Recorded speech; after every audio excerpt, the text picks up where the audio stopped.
Hello student, आज हम discuss करेंगे नॉर्मेलिटी। सॉल्यूशन के कंसंट्रेशन को रिप्रेजेंट करने के लिए हम एक और नया टर्म्स यूज करते हैं, जिसको हम लोग क्या बोलते हैं, नॉर्मेलिटी बोलते हैं। ठीक है, नॉर्मेलिटी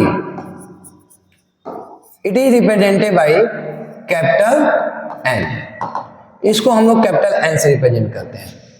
नॉर्मेलिटी क्या होता है?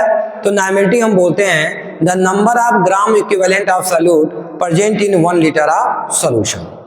1 लीटर सॉल्यूशन में सॉल्यूट का कितना number of gram equivalents present है, इसी को हम लोग बोलते हैं normality.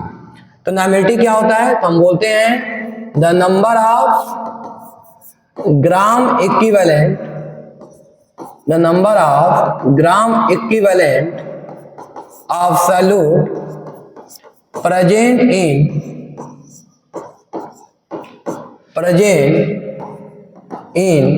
1 liter of solution।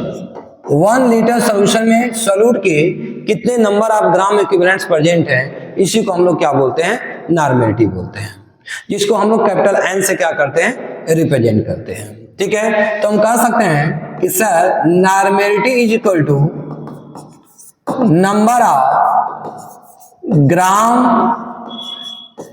Equivalent of solute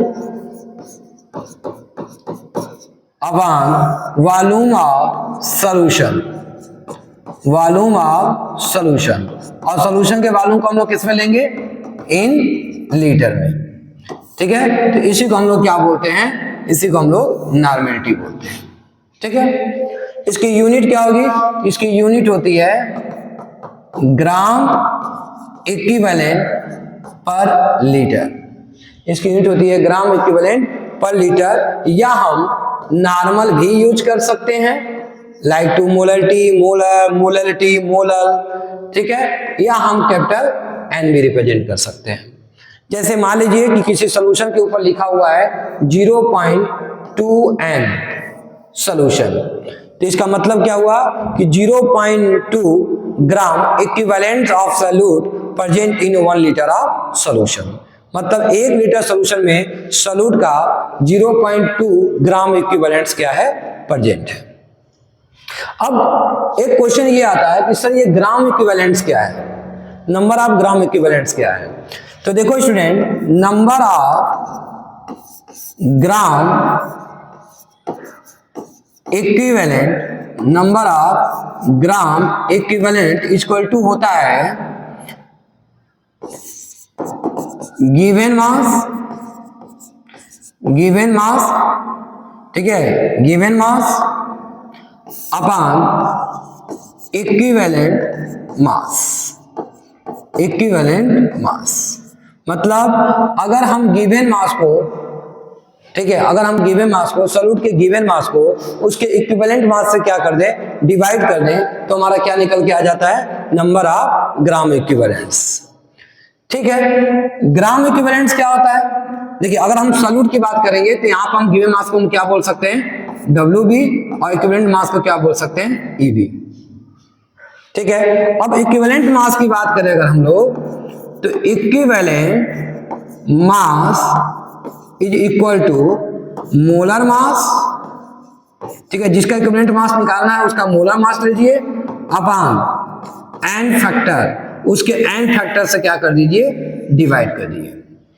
ठीक है, तो अगर उस सब्सटेंस के मोलर मास को उसके एन फैक्टर से डिवाइड कर देते हैं तो हमको क्या मिल जाता है, इक्विवेलेंट मास मिल जाता है।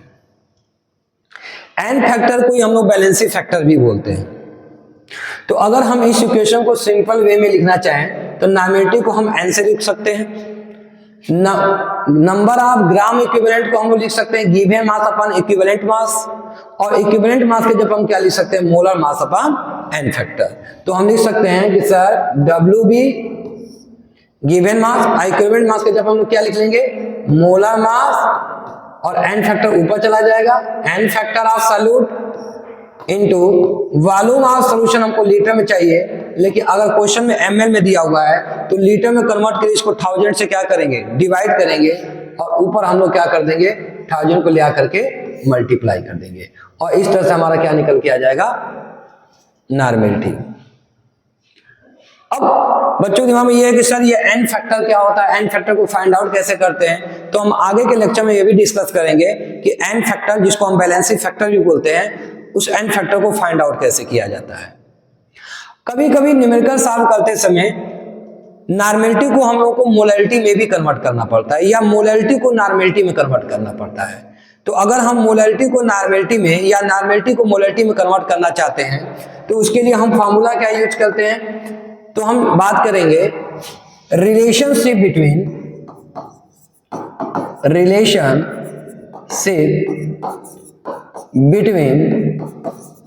Normality and molarity M। ठीक है, देखिए नॉर्मेलिटी एन इक्वल टू क्या होता है, तो नॉर्मेलिटी एन इक्वल टू होता है WB अपान MB। वॉल्यूम किसमें है, अगर लीटर में है, और यहां पर क्या लेते हैं हम लोग, एन फैक्टर लेते हैं। ठीक है, हम जानते हैं कि नॉर्मेलिटी इक्वल टू क्या है, WB into N factor upon MB into volume in litre. जैसे कि हम लोग पीछे अभी हम जस्ट इसके पीछे हम लोगों ने पढ़ा, क्या पढ़ा, WB अपान MB वॉल्यूम इन ml। अगर ml में है तब आपको 1000 से मल्टीप्लाई करना है, अगर लीटर में तो आपको 1000 से मल्टीप्लाई करने की जरूरत नहीं है। ठीक है, तो देखिए हम ये जानते हैं, we know that molarity equal to क्या होता है, WB अपान MB और वॉल्यूम इन लीटर। ये मोलैरिटी का फार्मूला होता है। तो अगर ध्यान से आप देखिए तो आपको क्या दिख रहा है कि WB MB और वॉल्यूम इन लीटर, ये पूरा का पूरा टर्म्स किसके इक्वल है, मोलैरिटी के इक्वल है।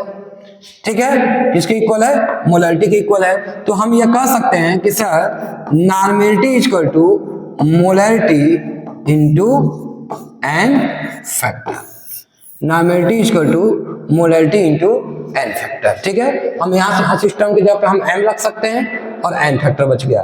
तो अगर हमको मोलैरिटी दिया हुआ है और नॉर्मेलिटी पूछ रहा है तो मोलैरिटी में एन फैक्टर से मल्टीप्लाई करके नॉर्मेलिटी निकाल लेंगे, और अगर नॉर्मेलिटी दिया हुआ मोलैरिटी पूछा है तो नॉर्मेलिटी को एन फैक्टर से डिवाइड करके मोलैरिटी निकाल लेंगे। ठीक है, इसके नेक्स्ट आगे वाले वीडियो में हम लोग एन फैक्टर, जिसे बैलेंसिंग फैक्टर भी बोलते हैं, उसके बारे में हम लोग क्या करेंगे, डिस्कस करेंगे। ठीक है स्टूडेंट, ओके, थैंक यू।